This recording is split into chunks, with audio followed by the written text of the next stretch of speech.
একটি রাষ্ট্রে কখন বিপ্লব বা গণঅভ্যুত্থানের সম্ভাবনা দেখা দেয়?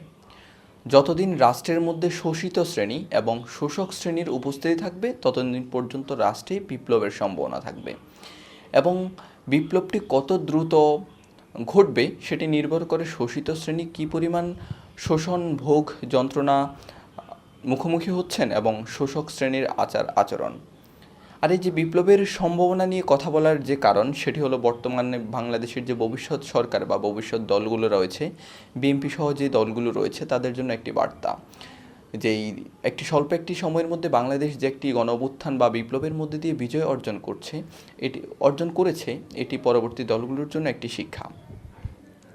বিপ্লব বলতে যে একটি আমরা রক্তের বন্যা রক্তের ঢেউ বুঝে থাকি, বিপ্লব মানে কিন্তু শুধু রক্তের ঢেউ না। বিপ্লব মানে হচ্ছে সমাজের সাথে মানুষের বা রাষ্ট্রের যে সম্পর্ক রয়েছে সেটির একটি মৌলিক পরিবর্তন। এই প্রক্রিয়ার যে বাস্তবায়ন সেটি আমাদের এমনভাবে করতে হবে যেন ক্ষমতার মূল কেন্দ্রে জনগণ থাকে এবং ক্ষমতাটা জনগণের হাতে চলে আসে। একটি রাষ্ট্রের চরিত্র কেমন হবে সেটি আমরা নানাভাবে বুঝতে পারি।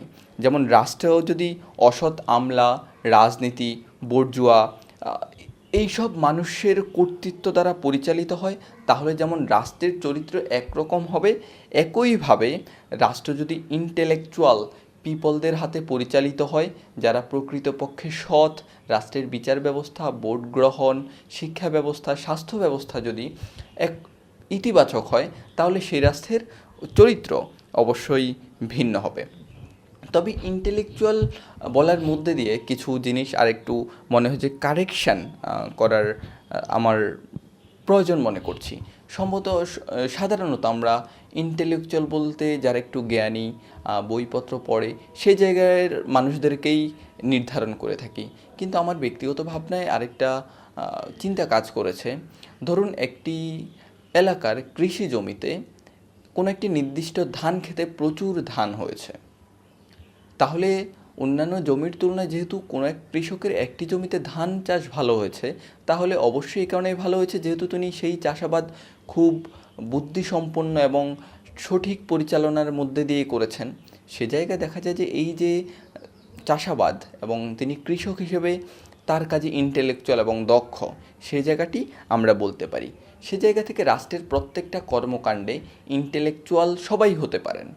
একজন কৃষক, একজন শ্রমিক, একজন ছাত্র, একজন দিনমজুর, একজন আইন বিশেষজ্ঞ, একজন শিক্ষক, একজন চিকিৎসক, সবাই সবার জায়গায় ঠিকঠাক কাজ করার মধ্যে দিয়ে এবং নিজের কাজের মধ্যে আরও গতি এবং উন্নতি আনার মধ্যে দিয়ে কিন্তু আমরা ইন্টেলেকচুয়াল হতে পারি।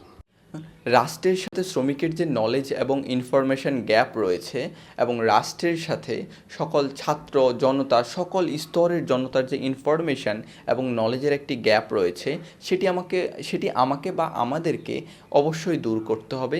আমরা ডেডিকেট, ইন্টেলেকচুয়াল এবং কনসার্ন মানুষরা যদি রাষ্ট্রযন্ত্রে অংশগ্রহণ করি তাহলে বর্তমান আমাদের বাংলাদেশ রাষ্ট্রের যে একটা দৈন্যতা রয়েছে সেটি আমরা খুব দ্রুত দূর করে ফেলতে পারবো।